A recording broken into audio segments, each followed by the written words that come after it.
Hello, everyone, and welcome to this webinar for business employers titled Supporting Lactating Employees at Work. This webinar spotlights some quick information about new federal laws that protect the rights of lactating employees at work, as well as some practical solutions that you can consider to be able to comply with these new requirements. The webinar is sponsored today by the nonprofit organization CHEER, which stands for the Center for Health Equity, Education, and Research. And it is also part of a Mississippi statewide initiative called Mississippi Wins, which stands for Workplaces Improving Nursing Support. My name is Kathy Carruthers, and I serve as Executive Director of a nonprofit organization called Every Mother Incorporated. And this nonprofit organization provides lactation training and assistance to promote and support breastfeeding. I'm delighted to have the opportunity to meet with all of you and share some of the strategies that hopefully will make a difference in helping you to provide support for your employees. So I'd like to just begin by acknowledging that breastfeeding support at work is not just the right thing to do or something that's required by law, but it actually brings about a 2-to-1 or even a 3-to-1, in some cases, return on investment for the business. And these bottom lines come in the form of healthier babies and parents, resulting in things like lower healthcare costs. In fact, over $2,000 a year per lactating employee. They also come in the form of lower absenteeism rates. In fact, studies show that one-day absences occur twice as often when babies are not breastfed. We also see benefits in terms of higher retention rates. The national retention rate for new parents when they return to work after giving birth is around 59%. But among companies that provide lactation accommodations, the return to work rate is over 94%. And we also see bottom line benefits in terms of improved employee productivity as well as loyalty.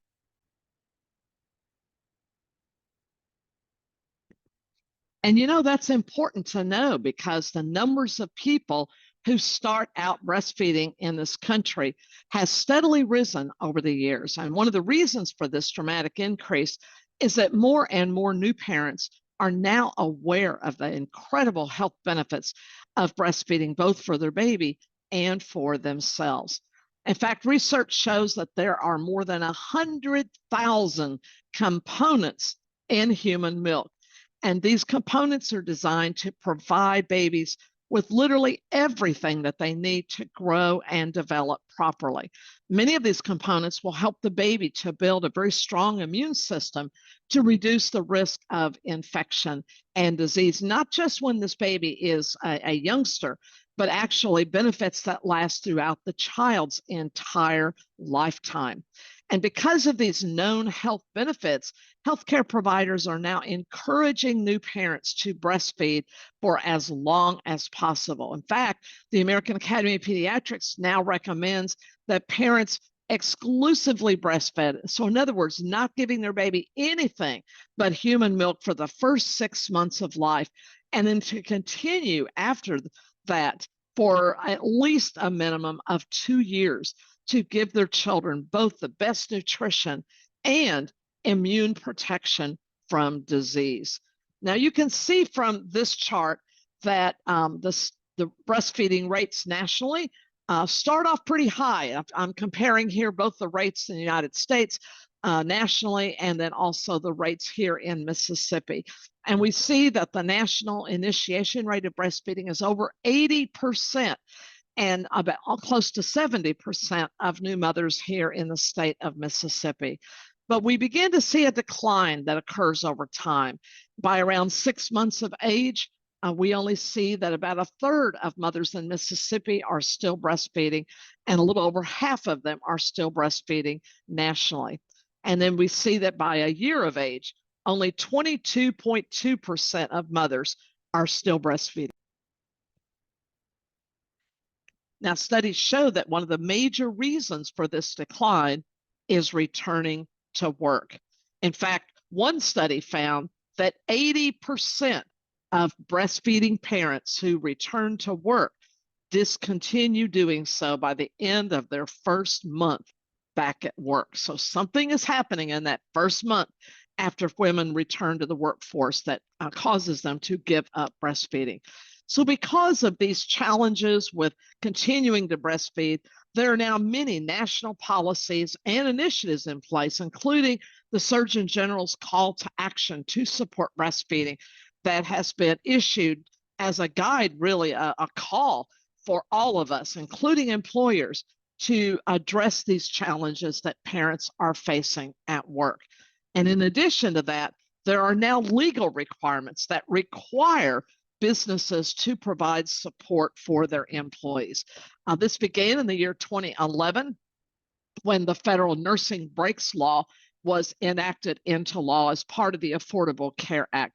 So this law actually amended Section 7 of the Fair Labor Standards Act of 1938, which is the section that deals with overtime eligible employees, or those that are classified as non-exempt.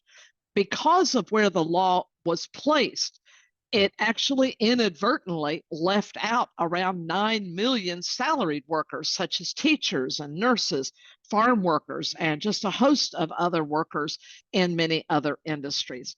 But all that changed on December 29th, 2022, just a few months ago, when President Biden signed the PUMP Act into law. The PUMP Act passed the Senate in December in a nearly unanimous vote of 92-5. And it was designed to address the gaps that were available in the earlier 2011 federal law by ensuring that the protections that were already in place for hourly workers would now be available to nearly all workers. It went into effect immediately, but not everybody is fully aware of some of the components of this new law. So hopefully this webinar will help address some of the questions that you might have about it. Now, information about the law is now available and posted at the U.S. Department of Labor website at the link that you see posted here. So I'd like to give a little bit of a high-level view of some of these legal protections for breastfeeding workers, and then we'll break it down just a little bit further. So first of all, let's talk about businesses in terms of the size of the business. So the federal law, as a result of the PUMP Act that has been passed, applies to nearly all businesses, regardless of their size. So we'll talk about a couple of exceptions in just a moment. In terms of employee, the law now covers both exempt and non-exempt workers. In terms of time, employers must provide what's called reasonable time to express milk. And the law specifically says that this has to be provided each time that an employee needs to express milk during their work hours. In addition to that, employers must provide a private space that is not a bathroom to express milk during the work period. And new with this PUMP Act also is an enforcement component. The PUMP Act now gives workers the right to file a complaint with the Federal Department of Labor, or they also can take a private right of action if they feel that their rights are being violated. And this is brand new to the federal law. So let's break this down just a little bit more and talk a little bit more about these components. First of all, who is covered? Well, businesses, as I mentioned, of all sizes are expected to provide accommodations of both time and space for lactating employees. Now, businesses that are smaller, those that have fewer than 50 employees, might be excused from compliance if doing so would impose an undue hardship. However, we should be aware that undue hardship is actually extremely rare.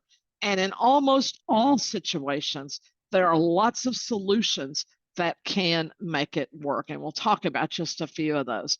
Now, with the PUMP Act, all employees, or nearly all employees, are covered, whether they are exempt or non-exempt from overtime. There are two exceptions currently.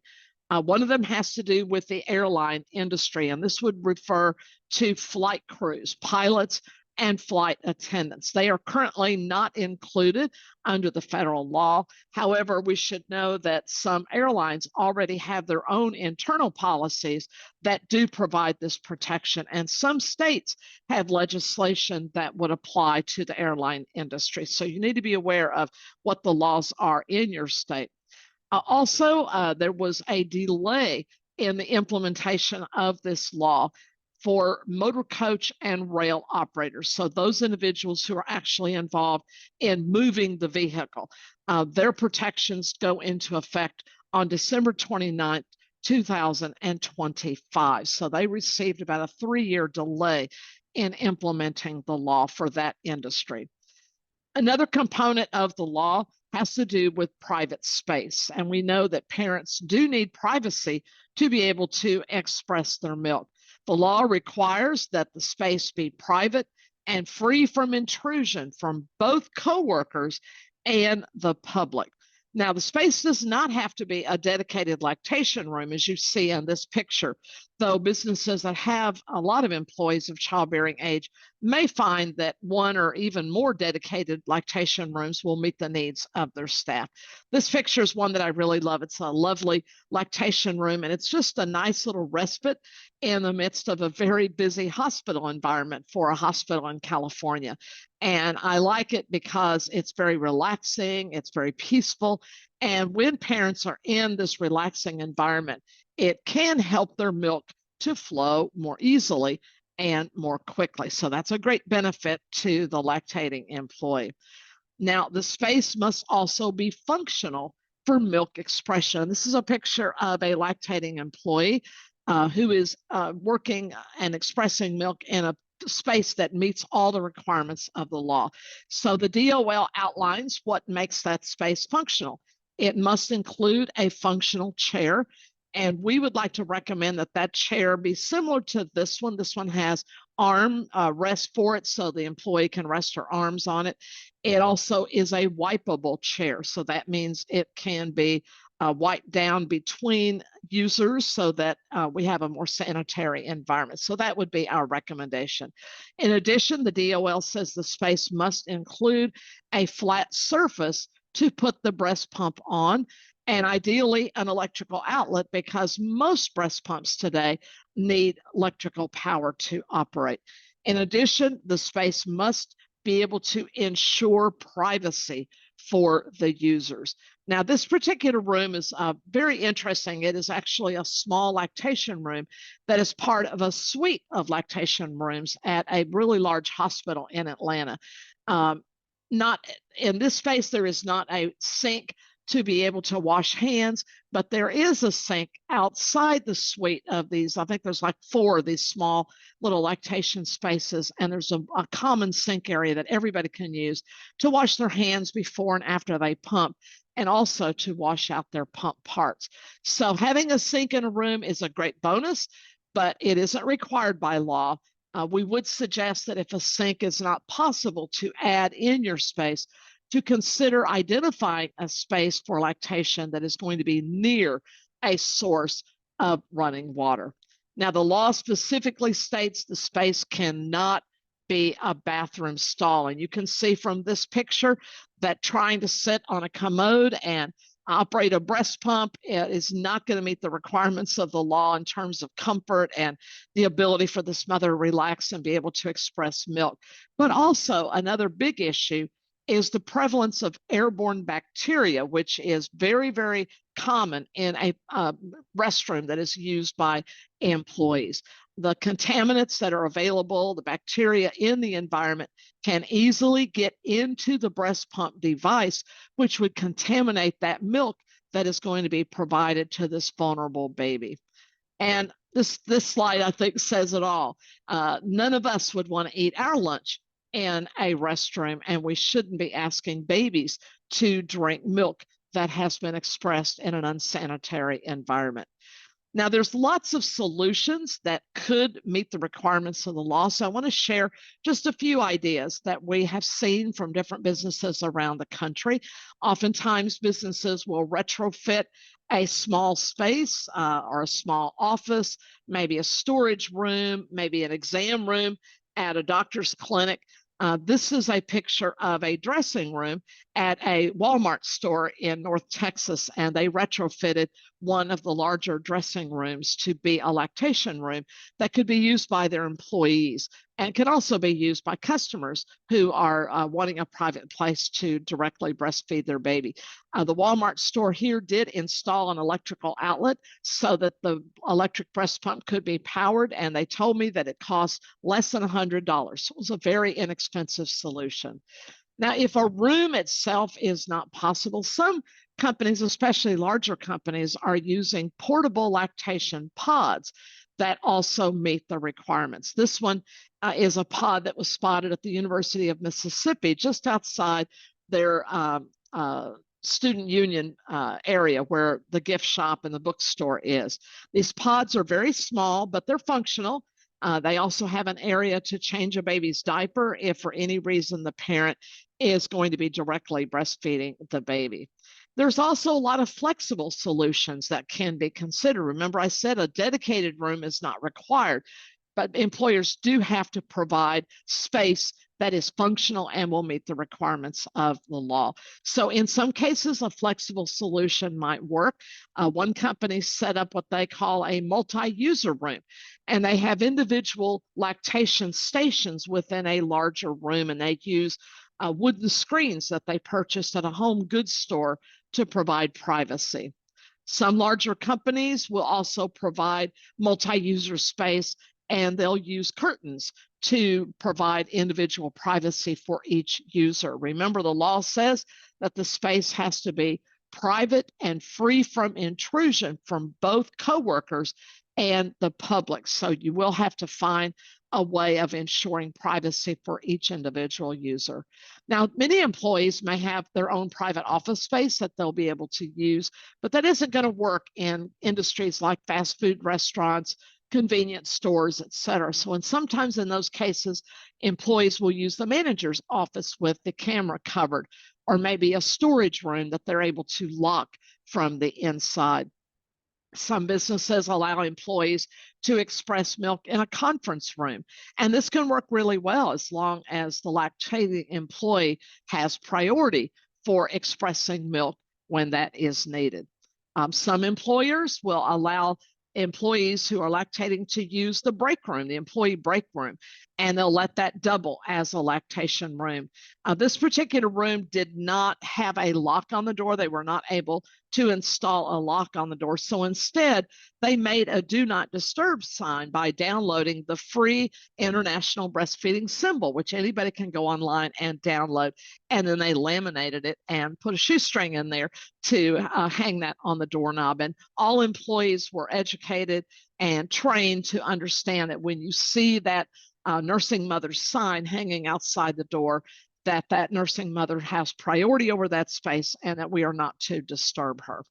Now, even mobile options can be considered. So, for example, agricultural workers or construction workers who work in an outdoor environment where there is no physical space, they may be able to use things like a pop-up tent, like you see this one, which is used in an agricultural firm in California.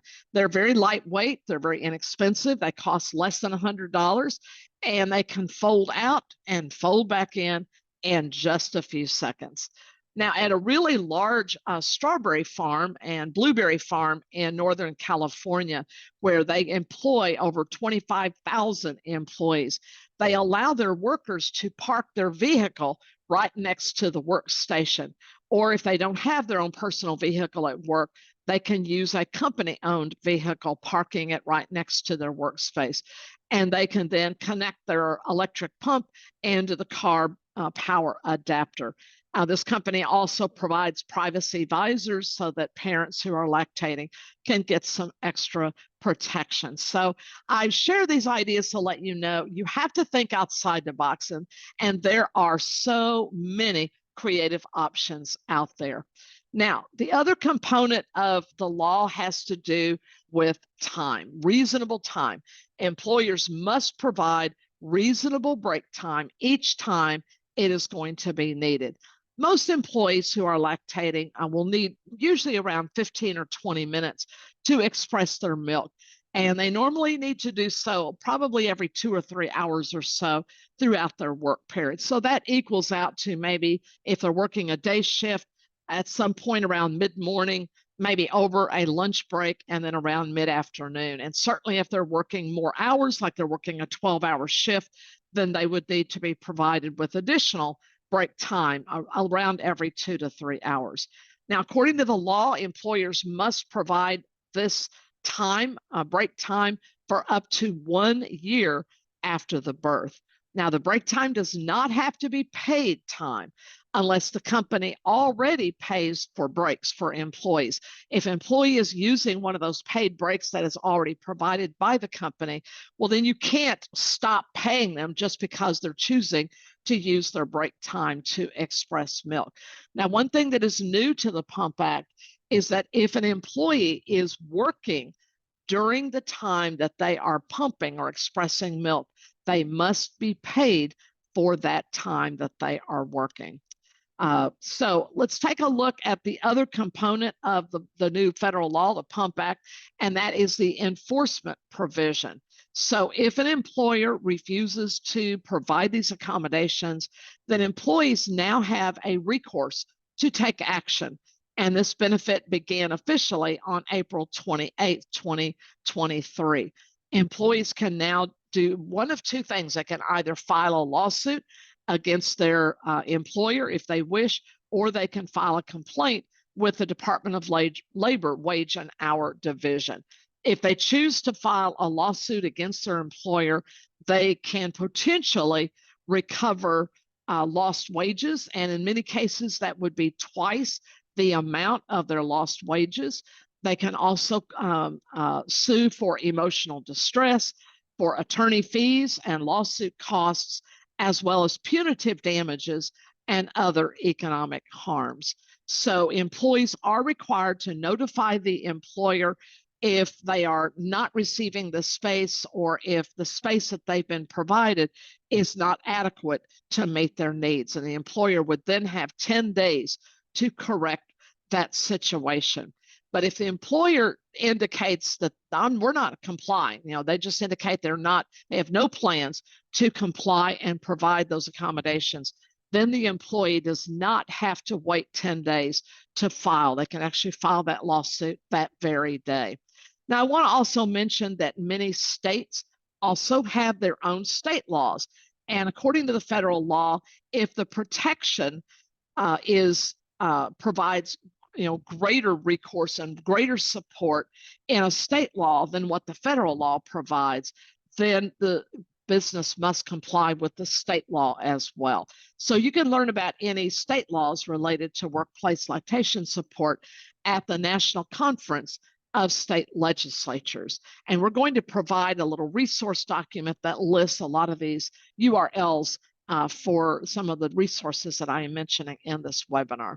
Now, I wanted to also mention that there was another law that was passed along with the Pump Act in December, and that one is called the Pregnant Workers Fairness Act, and that became effective on June 27th, 2023.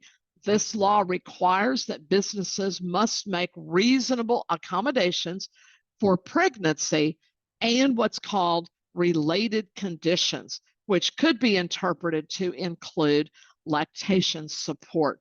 So some of the things that this would allow for is allowing employees to take extra restroom breaks, for example, while they're pregnant, to maybe have snacks or water handy during the day if that's needed, and perhaps even allowing the employee to shift to another job duty or responsibility if part of their job includes things like lifting heavy objects that might actually put them or their baby at risk. Finally, I wanted to mention one other piece of legislation that affects some businesses, and that's called the FAM Act, which stands for Friendly Airports for Mothers. So the FAM Act requires both large and small airports to provide private lactation space in each terminal. And you can see on the left-hand side of this picture a little space that was constructed using, looks like some cubicle partitioning right there in a main thoroughfare of one of the terminals of an airport in Columbus, Ohio. So this is a great benefit, not just for travelers, but it's also a great benefit for airport staff as well as business vendors who are working in the airport. Now, there are a few things that are not part of the law, but things that we would consider to be best practices based on our work with literally thousands of businesses all over the country. So, the first thing I wanted to mention is having a written policy that would align with both federal and any state lactation laws that are prevalent in your state. This is just a great way to ensure that all employees are going to be able to access accommodations as needed. And it also would ensure that the practices at your company will comply with federal and state laws. Now, we have some sample policies available for you. Some policies are available at the Department of Health and Human Services Office on Women's Health or at the Mississippi WINS website in the business resource section. And I'll show you a link to those resources in just a few minutes. Many companies will include information about their accommodations as part of new staff orientation. Many companies will actually allow onboarding employees to take a tour of the business, including showing them where the lactation room is so that everybody is fully aware that their needs will be supported. Many companies also include their policy and information about the provisions in their employee handbook. Another best practice that we've learned in our 20 years or so of working with employers to implement lactation support is to start the conversation with your pregnant employees as early as possible. This gives you as an employer more time to make whatever arrangements are going to be made when the employee comes back to work. This is a great picture of a Goodwill store manager in the state of Indiana. And he has a practice that I think is just a model idea. When he finds out that his employees are pregnant, he sits down with them to kind of talk to them about what their needs are going to be during pregnancy. And he also lets them know, he says to them, if you plan to breastfeed your baby, I want you to know we will support you with that here at this company. So he's very proactive in having that conversation. We don't have to feel like we have to urge people to breastfeed or tell them we want them to breastfeed. This is a personal decision. But when people know that they're going to be supported, it affects their decisions. Many studies have found that women who haven't had that conversation automatically assume that they will not be supported, and they end up deciding not to breastfeed, even though that was something that they really wanted to do. So because this employer is proactive, his employees are very confident. Both of these ladies chose to breastfeed because he told them that he would support them. And because they have been supportive, both of these women pumped their milk for over a year. And the employer told me that both of them have become two of his most loyal and most productive employees that he has ever worked with. Another best practice is communication, ongoing communication all throughout that mother's pregnancy, just to help everyone know how best to prepare once the baby is born and the parent is ready to return to work. So this conversation could occur with the supervisor, and it should also be reinforced by the HR department when the employee is getting ready to leave for their maternity leave. Another best practice, it just kind of goes without saying, but it's super important, and that is to praise your employees when they make that decision to express their milk for their baby. It's not always easy to be a new parent. It's not always easy to express milk and to get breastfeeding off to a good start. But parents do it because they know it is so critically important for their child's health. And that child is part of our future workforce as well. And new parents know that it's important to help them get off to a great start in life and to receive those health benefits that are going to last their child's entire life. So praise them, let them know you're proud of them for making that decision and that you will stand behind them and you'll have their back as they go through this journey. And finally, I would say another best practice is to connect parents to sources of support when that becomes necessary. So you can reach out and urge your parents and employees to contact the hospital lactation department. Most hospitals do have lactation consultants on staff that can assist parents if they're running into challenges. You can also refer them to the Women, Infants, and Children, or WIC program. Most counties in every state do have a WIC agency, and staff have all been trained to be able to assist new parents with any challenges that may occur. Also, every state has a state breastfeeding coalition, and you can reach out to the coalition to find out who your local resources might be. And then there's local groups like local breastfeeding coalitions and task forces, baby cafes, which are basically just new parent groups. All of these can be great resources for new parents. So I want to wind up this short webinar by sharing a little bit of information about some new resources that are now available through CHEER for employers. We're super excited about our website. We have a major section of the CHEER website that is called Mississippi Wins. And on this website, we have a host of beautiful new resources that have been developed for employers.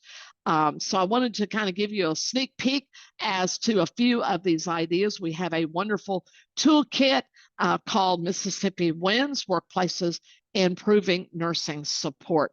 And included in that toolkit, for one, is an employer guide. So this is developed for you as an employer. It's a beautiful step-by-step instructions on how to implement lactation accommodations. And it really goes through some of the reasons why lactation support is good for business and all the references that back that up.